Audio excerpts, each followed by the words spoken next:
Boa noite, meus queridos irmãos de todo o Brasil, de todo o mundo. Eu me chamo Fábio do canal Caminhando em Verdade e agora nós estamos aqui para o vídeo 4.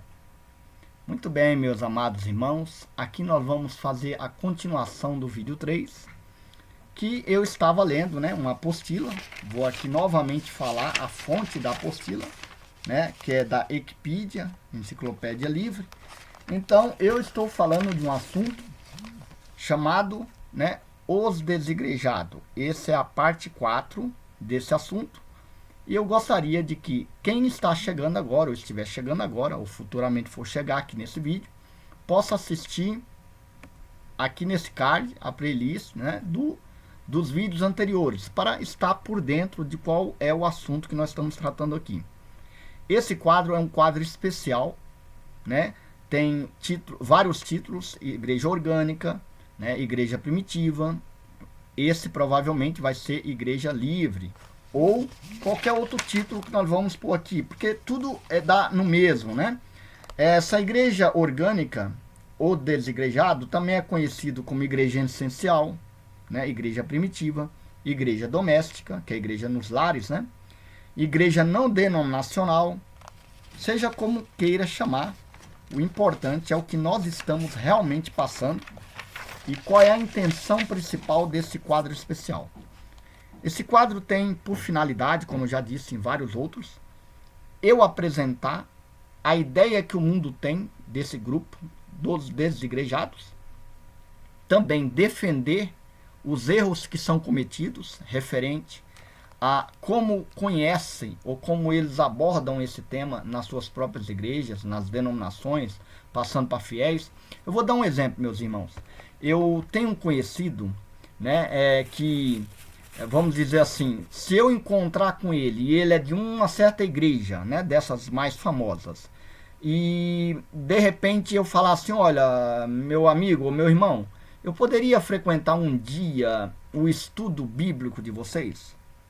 Talvez ele me levaria numa boa, mas eu seria obrigado a ficar calado o tempo todo no estudo. Mesmo que me perguntasse, eu teria que fazer o máximo para não responder. Se bem que eu acho impossível isso, eu ficar sem falar, né? Quem me conhece sabe do que eu estou falando. Então, meus irmãos e visitantes, o que eu quero dizer com isso? Para explicar melhor. Chegando lá, eles iam abordar termos, né? Que, obviamente, as escrituras é bem clara, e são termos que às vezes não bate bem com a igreja de Cristo.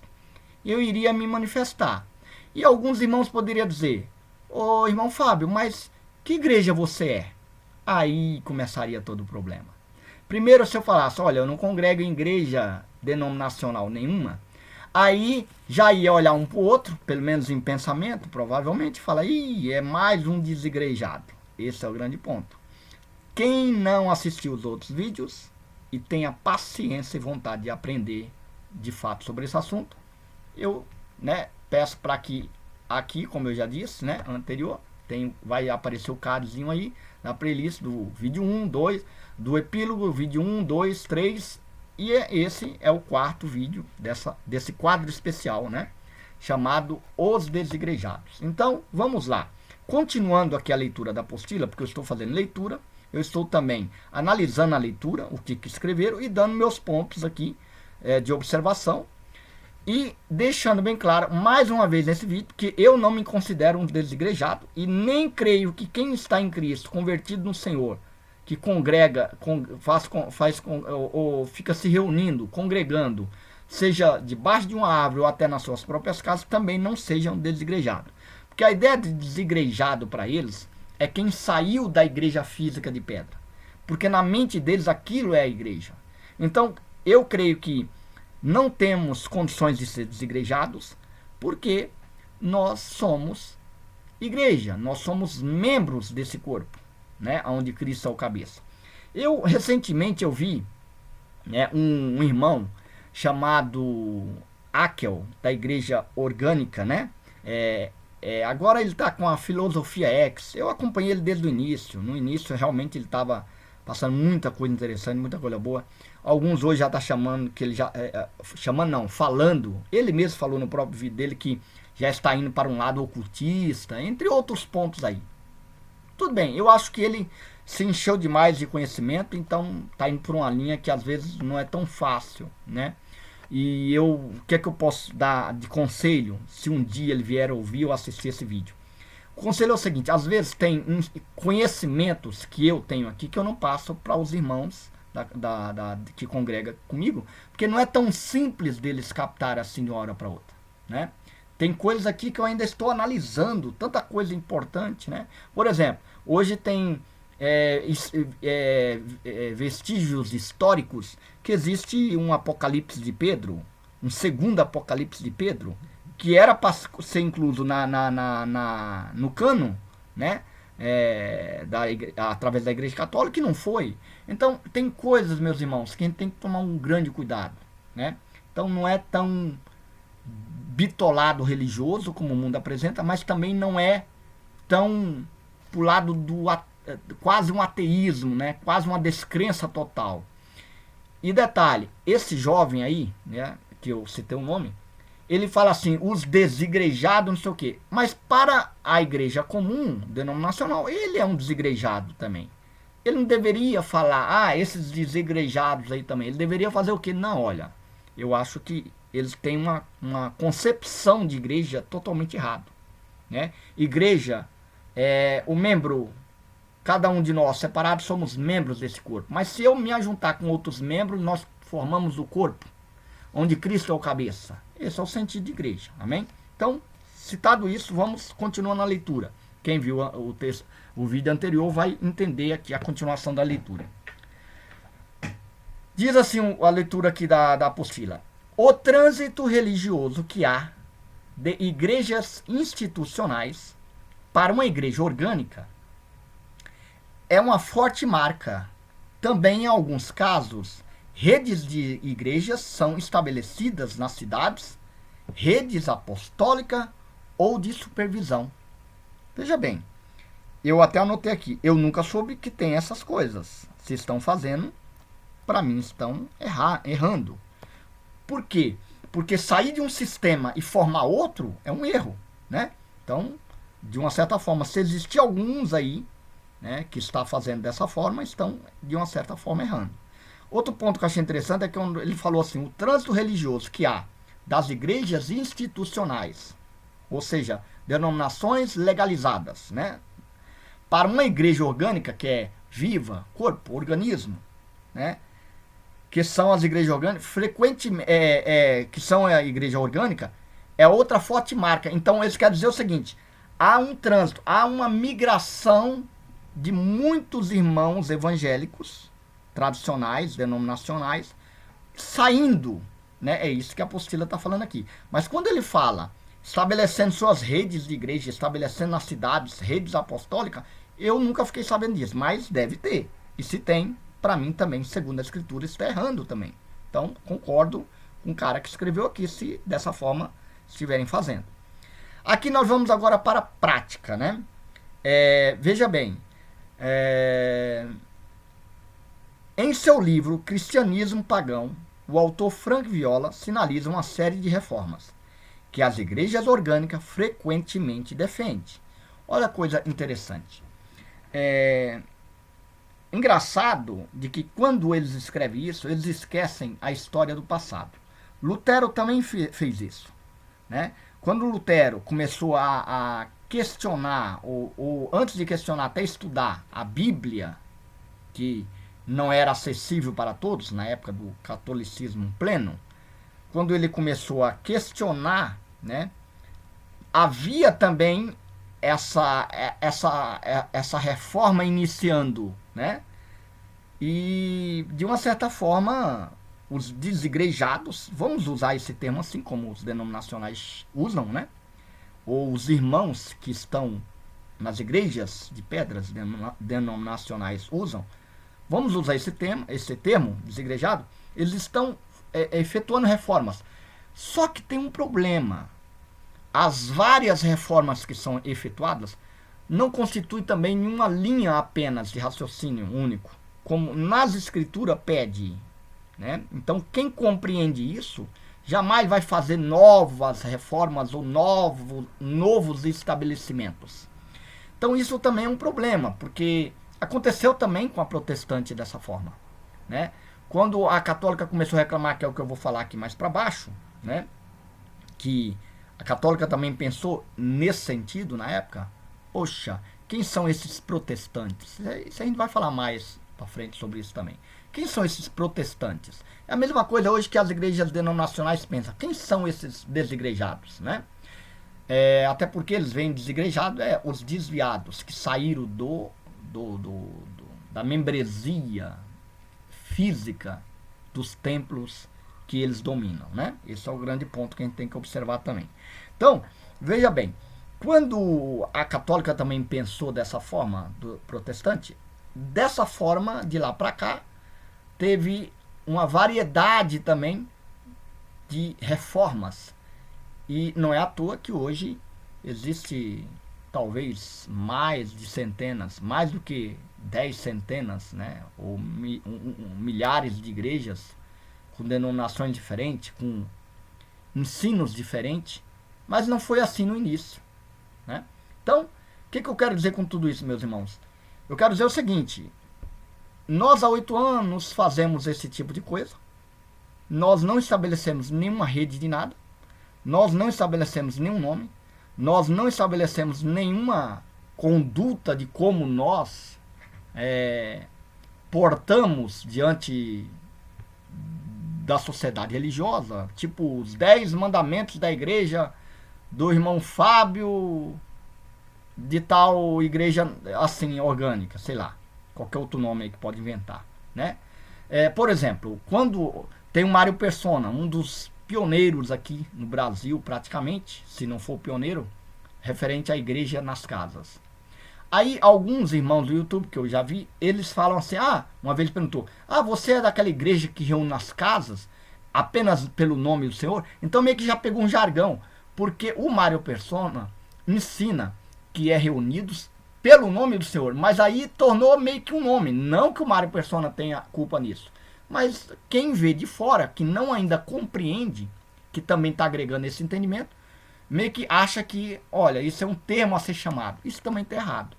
Então, meus irmãos, por isso que eu falo, o ponto não está na diversidade. O ponto está, quem observar que não deve fazer algo novo, e nem vários ensinos, e reter o que os apóstolos faziam no passado, esses aí vão acertar. Muitos têm feito. Mas também eu vejo uma guerra entre os irmãos supostamente desigrejados que dizem, eu prego a graça, eu sou da teologia, da escatologia consumada, eu não sou. E aí cada um lança, né, assim, nesse mundo religioso, e obviamente vai ter muitos que vão falar contra. Então, cuidado, meus irmãos. Por isso que eu falo que esse quadro que nós estamos fazendo aqui, né, é um quadro realmente especial para aprender muita coisa, para ser referência no futuro. Esse é o grande ponto. Fábio, mas eu vou fazer um vídeo que com certeza é muito melhor do que o seu. Tudo bem, pode até ser mais tecnicamente melhor do que o que nós estamos fazendo aqui. Mas com tantas informações, com tantos comentários, com visão aberta como o que nós estamos fazendo aqui, eu garanto que vai ser poucos. Então nós vamos ser, se for a vontade de Deus, referência para que quando alguém se sentir desigrejado, venha entender o que de fato significa esse termo, que para mim nem existe, nem deveria existir. Porque como é que você é desigrejado se você faz parte da igreja? Você pode até ter sido expulso da igreja do homem, mas da igreja espiritual do nosso Senhor Jesus Cristo você não foi expulso. Logo você pertence ao corpo. Logo você faz parte dessa igreja. Você não está desigrejado, né? Espiritualmente falando, principalmente, né? Então esse é o grande ponto. Vamos continuar a leitura. A crença de que o clero moderno é um vestígio da religião romana pagã, que era ausente na igreja primitiva, e que em grande parte está em desacordo com o verdadeiro sacerdócio de todos os crentes. O movimento quer dizer o desigrejado, né? Considera a instituição do clero como estando em desacordo com o que se encontra em textos como Mateus 20, Mateus 23, a terceira epístola de Paulo, de João, né? Agora, interessante isso, né? Olha só, irmãos, como nós temos que tomar um grande cuidado, né?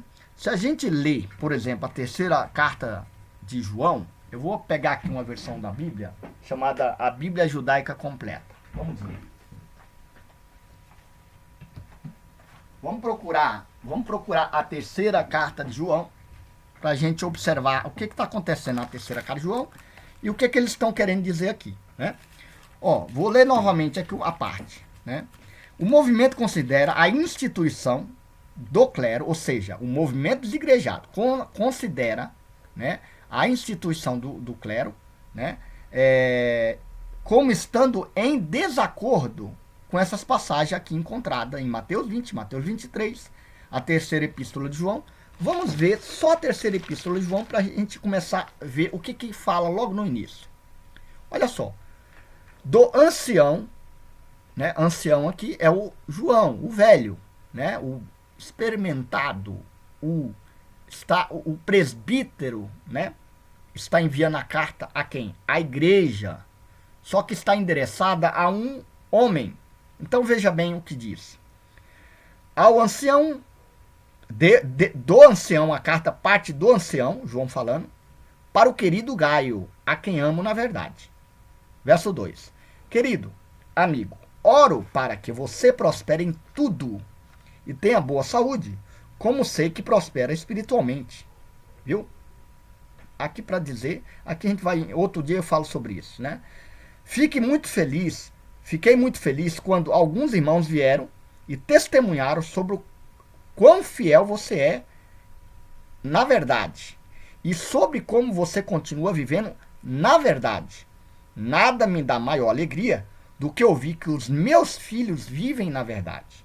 Querido amigo, você é fiel nas obras que realiza pelos irmãos, mesmo quando eles lhes são desconhecidos. Eles testemunharam sobre o seu amor a toda a congregação. Você fará bem se os enviar em seu caminho, de forma agradável a Deus, pois foi por causa do nome que eles saíram, sem criticar, sem aceitar nada dos gentios. Portanto, nós devemos apoiar nosso povo, para podermos partilhar da boa obra deles, em prol da verdade. Escrevi algo à congregação, mas Diótrefes, né? Um nome esquisito aqui. Não é fácil, algum nome da escritura não. Diótrefes, que gosta muito de seu líder entre eles, não reconhece a nossa autoridade. Agora, veja bem aqui, meus irmãos. Tem uns dois pontos, tem os dois lados da moeda, né? Os denominacionais entendem isso aqui de uma forma. Os desigrejados entendem de outra. E como que nós devemos nos portar? Observar texto e contexto e se manter no meio, na verdade, né? Porque se eu puxar sardinha de um lado, sardinha do outro, sempre vai ter aí, de uma certa forma, um lado que vai estar certo e outro vai estar errado. Veja bem, eles estão usando aqui porque diz, segundo os denominacionais, entende que o desigrejado diz, tá vendo? Por isso que não deve ter líder na igreja. Mas, de uma certa forma, se for usar seco ou secamente dessa forma essa passagem, aí eu concordo com os denominacionais. Ao mesmo tempo, talvez não tiveram tempo de ouvir melhor o que significa isso aqui. Então, o apóstolo João, ou o ancião João, está mandando a carta para a igreja, e aí, lá no verso 9, ele diz, escrevi algo à congregação. Quem é a congregação? A denominação? Óbvio que não. A congregação é aos irmãos que se reúnem em assembleia naquele lugar. Esse é o sentido. Então, quando ele fala, escrevi algo à congregação, mas esse homem, Diótrefes, né, que gosta muito de seu líder, ele gostava de seu líder, mas não está dizendo que ele era. Gostava de ser líder, não significa que é. Entre eles, não reconhece nossa autoridade. Aí também, agora, é o lado dos denominacionais, tá vendo? Tem que ter uma autoridade acima. Meus queridos irmãos, vocês têm que pensar um pouquinho. O evangelho foi passado por nosso Senhor Jesus Cristo, e nosso Senhor Jesus Cristo escolheu 12 homens, capacitou esses 12 homens, cheios do Espírito Santo, após derramado pela promessa de Joel, capítulo 2, verso 28. Depois disso, esses homens fizeram curas, milagres, maravilhas, de tal forma que o povo tinha até medo de encostar na congregação dos apóstolos. Passaram esses dons através do poder de Deus, não do poder dos próprios homens, para outros bons homens fazerem também sinais e maravilhas, inclusive para também ter como consequência ou finalidade a pregação do evangelho e a expansão do evangelho. Só que aí vocês não entendem que o próprio Jesus falou que dentre mesmo os apóstolos não tem maior nem menor. Quando ele fala de autoridade, ele não está aqui falando a autoridade do homem, a autoridade de Deus que estava imposta nesses 12. Esse é o sentido. Quando ele fala nossa autoridade, não é que ele era a autoridade máxima para ser mais do que os irmãos aqui dessa congregação. Não é isso. Ele está falando que esse homem aqui ruim, que queria ser líder, está indo além ou nem reconhecendo a autoridade espiritual que estava na vida desses homens, passando a verdade. Então não devemos hoje usar um texto desse, nem como a forma dos igrejados usam, né? E nem como os denominacionais usam, dizendo, tá vendo? Tem que ter um clero estabelecido, porque João era autoridade acima dos irmãos. Isso é balela, é não respeitar o texto e também não observar o que está aqui acontecendo. Olha uma coisa aqui para finalizar, verso 10. Então, se eu for, chamarei a atenção dele, né? Como qualquer outro irmão pode chamar, né? Para quê? Para o que está fazendo com as suas palavras maldosas contra nós. Não satisfeito com isso, ele recusa receber os irmãos. Olha outro erro dele. Impede os que desejam recebê-los e os expulsa da congregação. Engraçado, né? Parece alguns da denominação. Quando você está ali falando algo que é referente à escritura, que você se aprofunda um pouco mais, que você peita ali, peita no sentido de botar as escrituras na mesa e falar, e aí?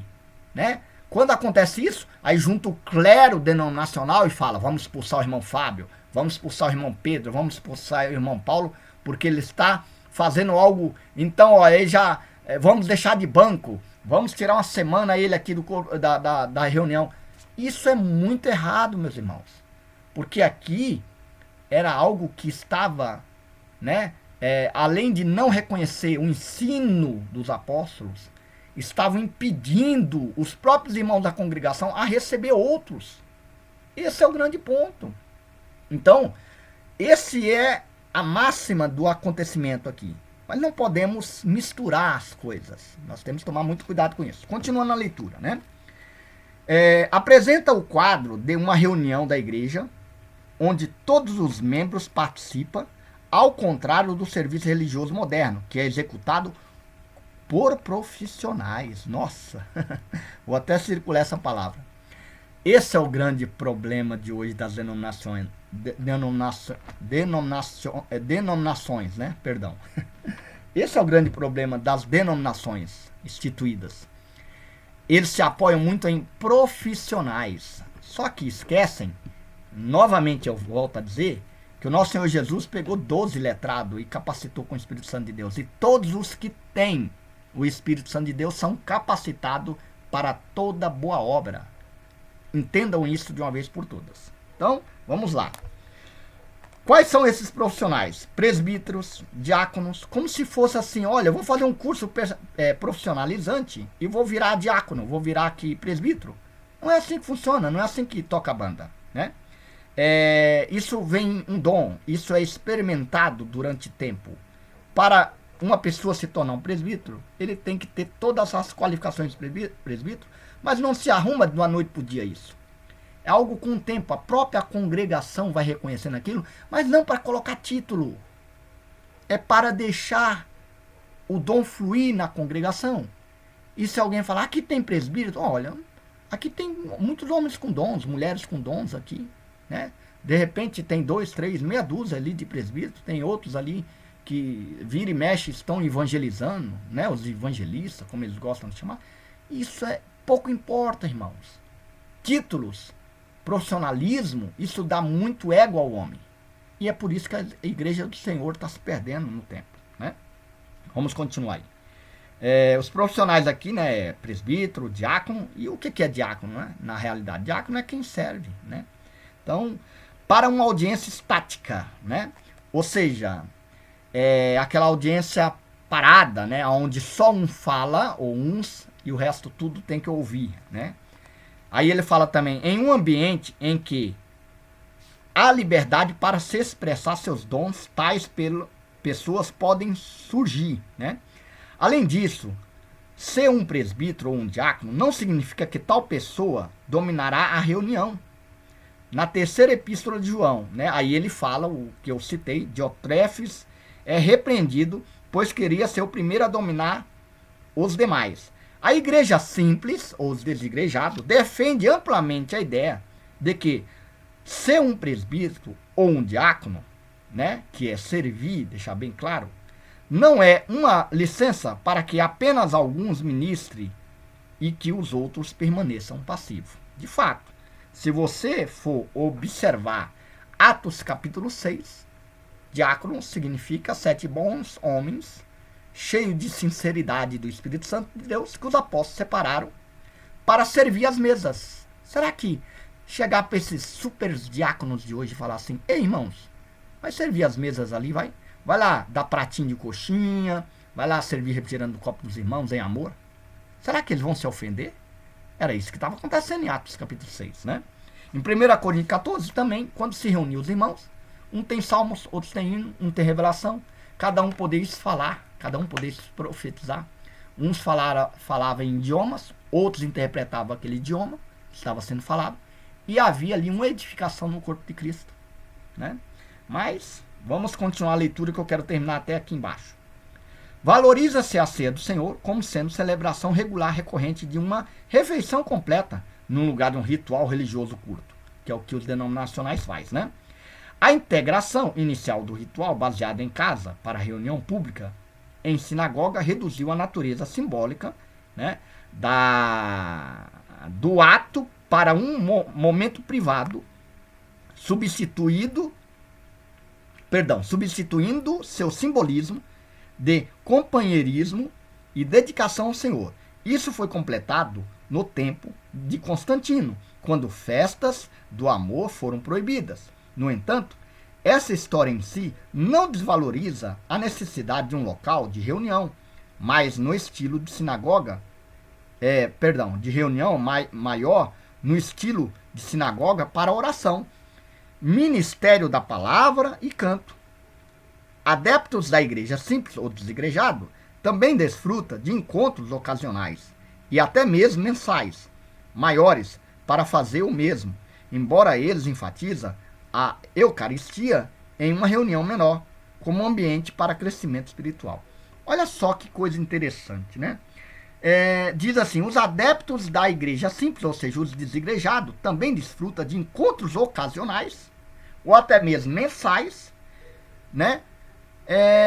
Eu há 8 anos, meus irmãos, eu não participo de encontros ocasionais ou mensais.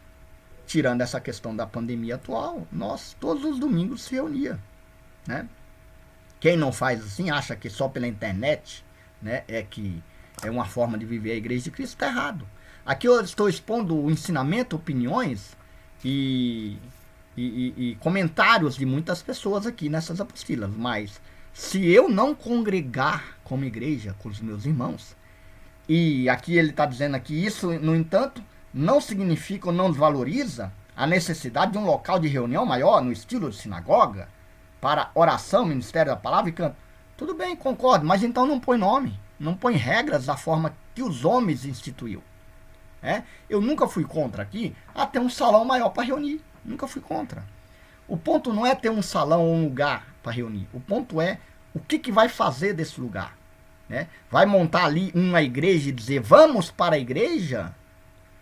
Ou a igreja caminha até esse local para congregar, né? E lembrando, irmãos, ninguém serve Deus, sabe? Sabe uma forma melhor de servir Deus? É quando você serve o próximo. Atos capítulo 17, 24. O Deus que fez os céus e a terra e tudo o que nele há, não habita em mãos humanas e não necessita de ninguém, não é servido por mão de ninguém, como se ele precisasse de algo. Ele mesmo é que dá o ar, a respiração e a vida. Então, ninguém serve lá nesse templo a Deus. Nós, quando reunimos, seja lá nessa sinagoga que aqui está falando, ou em qualquer outro espaço, né? Nós estamos servindo uns aos outros, alegrando uns com os outros, entoando cântico, aprendendo, edificando esse corpo, e essa adoração verdadeira em amor vai subindo ao Pai. Amém? Então, vou falar alguns textos aqui. A palavra litúrgico, né, que foi falado aqui nos vídeos anteriores. Liturgia, ato relativo à liturgia, prescrição, eclesia, um tratado, né? Nicolaitas, que foi falado aqui também. Nicolau prosélito, um gentil que tornou judeus, né? Judeu.